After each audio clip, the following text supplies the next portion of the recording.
Hello, and thanks for joining this webinar on behalf of the South Carolina Broadband Office. My name is Brett, and I join you with my colleague Brianna to give an overview of the Broadband Equity, Access, and Deployment Program, also known as BEAD. Today, we are going to give you some background on the BEAD program, South Carolina's application process for subgrantee selection, the requirements for the application, guidance on the pre-qualification process, some useful resources to help support prospective subgrantees throughout the application process, and a general timeline of events. For those who have not heard of BEAD before, as part of the 2021 Infrastructure Investment and Jobs Act, the federal government authorized roughly $65 billion in funds to help bridge the digital divide and deliver high-speed internet to unserved and underserved communities. About $42.5 billion of those funds are being administered by the National Telecommunications and Information Administration, or the NTIA. The NTIA is facilitating the BEAD program and has set forth a great deal of literature and guidance as states facilitate programs that align with the numerous requirements associated with BEAD. The state of South Carolina has been allocated roughly $551 million of BEAD funding. South Carolina Broadband Office has been hard at work preparing several planning documents throughout the last 2 years. They've prepared a 5-year action plan, an initial proposal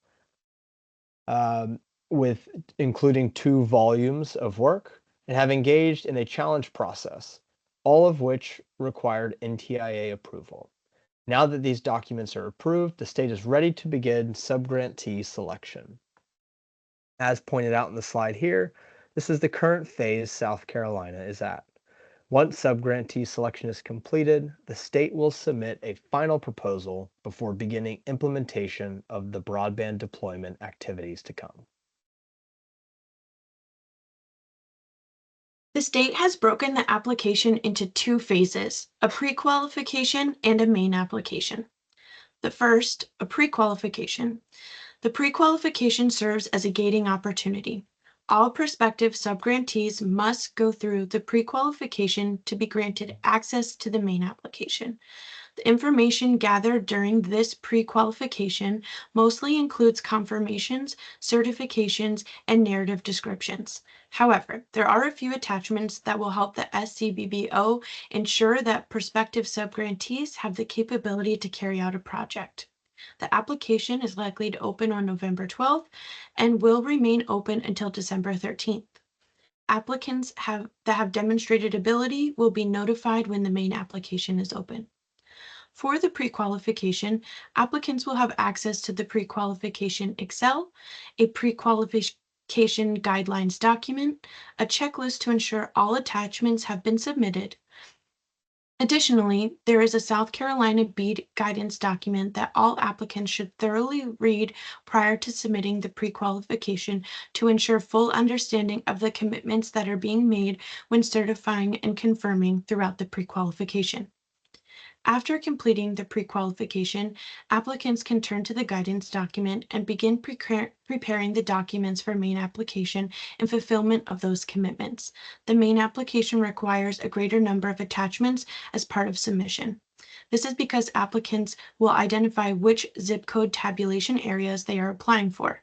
Applicants that choose to apply for more than one ZCTA or zip code tabulation area, you will submit just one application. Some information will be requested at the applicant level and some will be tailored to that specific ZCTA.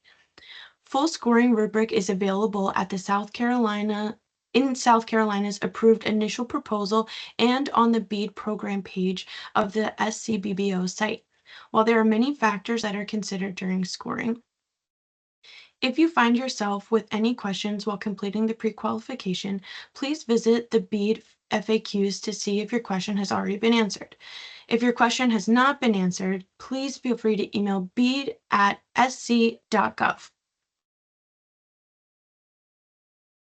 There are several requirements set forth in the BEAD Notice of Funding Opportunity.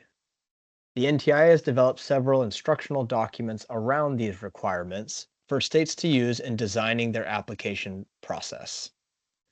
Prospective subgrantees are expected to show capability, competence, and compliance in each of the BEAD requirements listed here and on the following slide.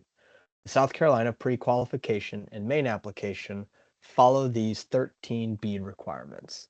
Number 1, general requirements. All eligible entities shall gather information on prospective subgrantees to ensure that they are capable of carrying out activities funded by the subgrant in a competent manner, have the financial and managerial capacity to meet the commitments of the subgrantee, and have the technical and operational capability to provide the services promised in the subgrant. Number 2, financial capabilities. Applicants must demonstrate that they will maintain the financial capabilities to carry out the projects. This must include a letter of credit, audited financial statements, and sustainability and pro forma analyses. Number 3, managerial capability. Applicants must demonstrate that they hold the managerial capability and experience to effectively carry out the projects as prescribed in the BEAD Notice of Funding Opportunity. The 4th is technical capability. Applicants must demonstrate the technical qualifications to carry out the projects as prescribed in the BEAD NOFO. This includes submitting documents like network diagrams, network designs, detailed project costs, timelines, capital investment schedule, and other submission items. The 5th is a demonstrated compliance with laws. Applicants must demonstrate that they can carry out funded activities in a competent manner in compliance with all applicable federal, state, territorial, and local laws. 6th is operational capability. Applicants must demonstrate operational capability in providing a voice, broadband, and/or electric transmission or distribution service. 7th is ownership. Prospective subgrantees must provide a comprehensive disclosure of their ownership information. This mandates full disclosure of direct and indirect ownership interests. Number 8, other public funding. Applicants, along with their affiliates, must fully disclose all submitted and planned applications of broadband deployment projects funded by public sources. Number 9, fair labor practice and the demonstration of a highly skilled workforce.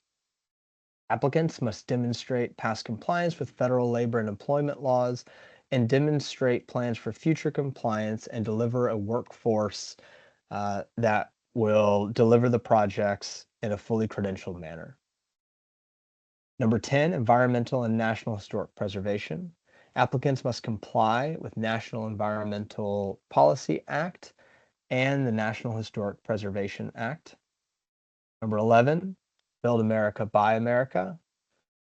Applicants must comply with the Build America, Buy America Act, which requires all materials to be produced in the United States unless a waiver is granted. Number 12, cybersecurity and supply chain risk. Applicants must demonstrate the ability to address evolving threats through the provision of a cybersecurity risk plan and a supply chain risk management plan.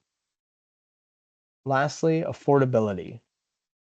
Applicants must offer at least one low-cost broadband service option that is consistent with the requirements set forth in the South Carolina initial proposal. This is in line with the requirements for the BEAD Notice of Funding Opportunity. The South Carolina pre-qualification and main applications will follow these 13 requirements as well. For additional information, we again remind prospective applicants to consult guidance documents and other associated resources on the website. This slide here serves as an overview of the documents that will need to be submitted to meet the BEAD requirements. The items outlined by the dashed boxes are required in the pre-qualification. For example, in general requirements, you'll see general information, certifications, and pre-qual affidavit are outlined. Those are required for pre-qualification.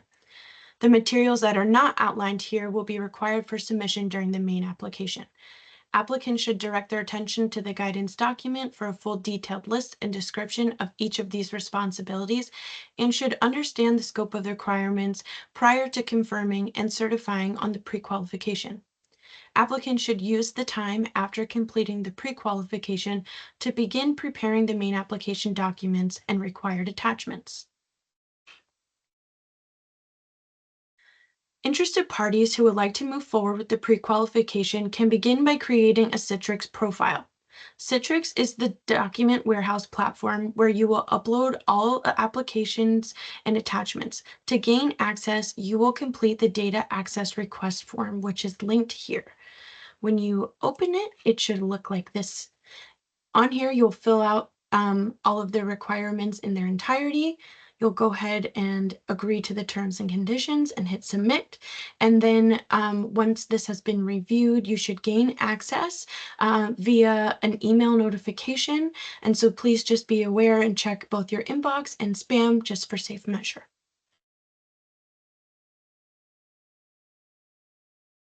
Once you have gained access, you will complete the pre-qualification Excel application.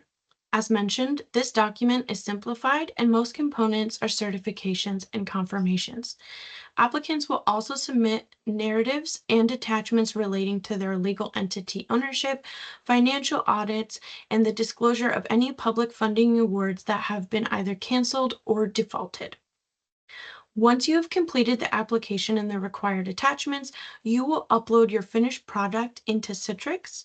Once you've gained that access through the form, you'll have a view that looks similar to this. You'll be able to click on the folder and you'll see under here pre-qualification and associated folders for each of the attachments required during the pre-qualification phase. As mentioned on previous slides, there are a number of supporting documents to assist interested applicants throughout the process. All of these documents will be uploaded to the South Carolina BEAD program website, which is linked here.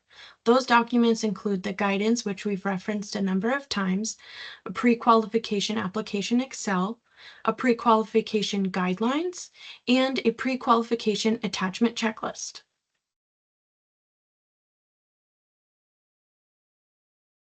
To meet the requirements of the BEAD program, the South Carolina Broadband Office has defined project areas as 2020 Census Zip Code Tabulation Areas, or ZCTAs, to ensure complete coverage of broadband infrastructure across the state.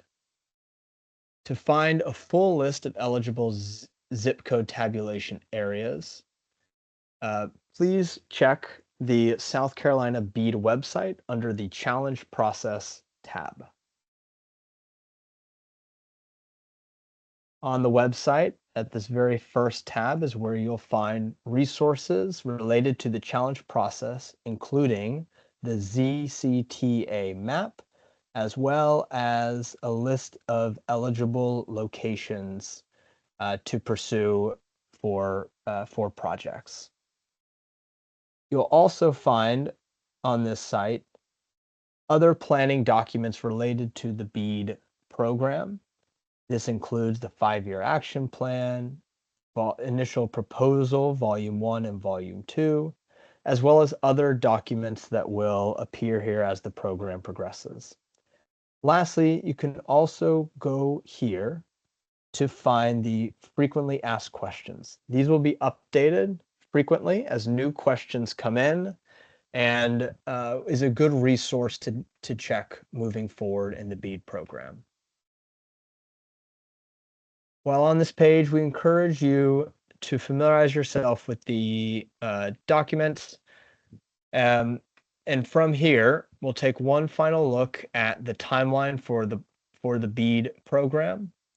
The pre-qualification is likely to launch on November 12th. South Carolina Broadband Office will hold office hours on November 13th at 2 p.m. Eastern and November 22nd at 10 a.m. Eastern. The pre-qualification will close and all documents must be uploaded into Citrix by December 13th. The main application is slated to launch in the first quarter of 2025. More specific dates will be announced in the near future. With that, this ends our presentation today. Thank you very much for your interest in the BEAD program and have a wonderful day.